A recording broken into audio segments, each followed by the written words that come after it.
एक तरफ जहां भारत में ऑपरेशन सिंदूर की कामयाबी पर जश्न मनाया जा रहा है, तो वहीं दूसरी तरफ पाकिस्तान धीरे धीरे पूरा एक्सपोज होता जा रहा है। भारत और पूरी दुनिया के बीच अब ऑपरेशन सिंदूर की खूब चर्चा होने लगी है। शायद यही कारण है कि अमेरिकी राष्ट्रपति डोनाल्ड ट्रंप बार बार भारत पाकिस्तान के बीच सीज़फायर कराने का क्रेडिट लेने लगते हैं। यूरोप पहुंचे भारत के विदेश मंत्री एस जयशंकर ने भारत पाकिस्तान तनाव और सीज़फायर में डोनाल्ड ट्रंप की भूमिका को लेकर जो कुछ कहा, वो अब सभी के बीच चर्चा का विषय बन गया है। अब ये सुनकर आपके मन में सवाल आ रहा होगा कि आखिर ये पूरा मामला क्या है।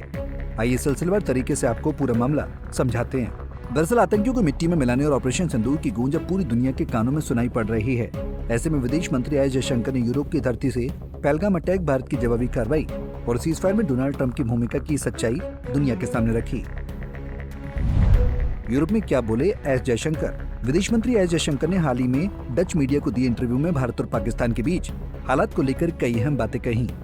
उन्होंने साफ तौर पर कहा कि भारत और पाकिस्तान के बीच सीज़फायर का फैसला दोनों देशों के बीच सीधी बातचीत से हुआ था, न कि अमेरिका की किसी मध्यस्थता से। उन्होंने आगे कहा कि उस समय अमेरिका और कुछ अन्य देश जरूर संपर्क में थे, लेकिन अंतिम फैसला भारत और पाकिस्तान ने आपसी बातचीत से लिया। पहलगाम आतंकी हमले को लेकर भी एस जयशंकर ने पाकिस्तान पर निशाना साधा। उन्होंने बताया कि हमला पाकिस्तान समर्थित आतंकवादियों द्वारा किया गया था और इसका मकसद केवल तनाव फैलाना था। जयशंकर ने बताया कि ऑपरेशन सिंदूर के तहत भारतीय सेना की कार्रवाई के बाद पाकिस्तान सीज़फायर पर सहमत हुआ। उन्होंने दोहराया कि भारत अपने हितों और फैसलों में आत्मनिर्भर है और किसी तीसरे देश की मध्यस्थता की जरूरत नहीं है। जयशंकर ने दो टूक कहा कि भारत का संदेश बिल्कुल साफ है, अगर फिर से ऐसी घटनाएं होती हैं तो उनका पूरा और सख्ती से जवाब दिया जाएगा। विदेश मंत्री ने पाकिस्तानी सेना प्रमुख जनरल आसिम मुनीर के हालिया बयान की भी आलोचना की। एस जयशंकर ने कहा कि उनके बयानों से उनकी मानसिकता झलकती है। पहलगाम आतंकी हमले से पहले अपने भाषण में मुनीर ने कहा था कि पाकिस्तानी नागरिकों को अपने बच्चों को ये समझाना चाहिए कि हमारे पूर्वजों ने हमेशा खुद को हिंदुओं से अलग माना है।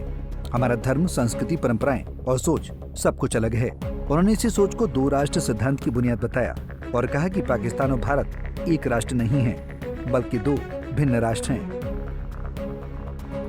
एस जयशंकर के इन बयानों से ये तो साफ हो गया है कि भारत पाकिस्तान के बीच मध्यस्थता केवल बातचीत से हुई है। अमेरिकी राष्ट्रपति डोनाल्ड ट्रंप कई बार मध्यस्थता का क्रेडिट लेते दिखे हैं।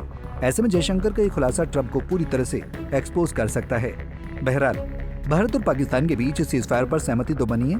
भारत पाकिस्तान के बीच हुआ सीज़फायर दोनों देशों की अर्थव्यवस्था के लिए काफी महत्वपूर्ण है। भारत इस बात को जानता है कि युद्ध भारत की तरक्की में रोड़ा उत्पन्न कर सकता है।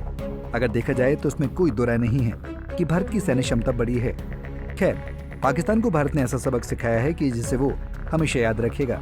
इस झड़प में भारत ने अपनी एयर डिफेंस सिस्टम की मदद से साबित कर दिखाया है कि वो पाकिस्तान के हर हमले को नाकाम कर सकता है। ऐसे में भारत ने पाकिस्तान को अपने ब्रह्मोस का भी दम दिखाया है। ब्रह्मोस मिसाइल ने पाकिस्तान की कई एयरबेस को तबाह किया। अब भारत पाकिस्तान के बीच सीज़फायर तो हो गया है। ऐसे में अगर अब पाक फिर सीज़फायर को उल्लंघन करता है तो भारत फिर से पाकिस्तान को मुंहतोड़ जवाब देगा। Bureau report, Punjab Kesari TV. हमसे जुड़े रहने के लिए हमारे YouTube चैनल को सब्सक्राइब करें और नई वीडियो की नोटिफिकेशन के लिए बेल आइकॉन को दबाएं।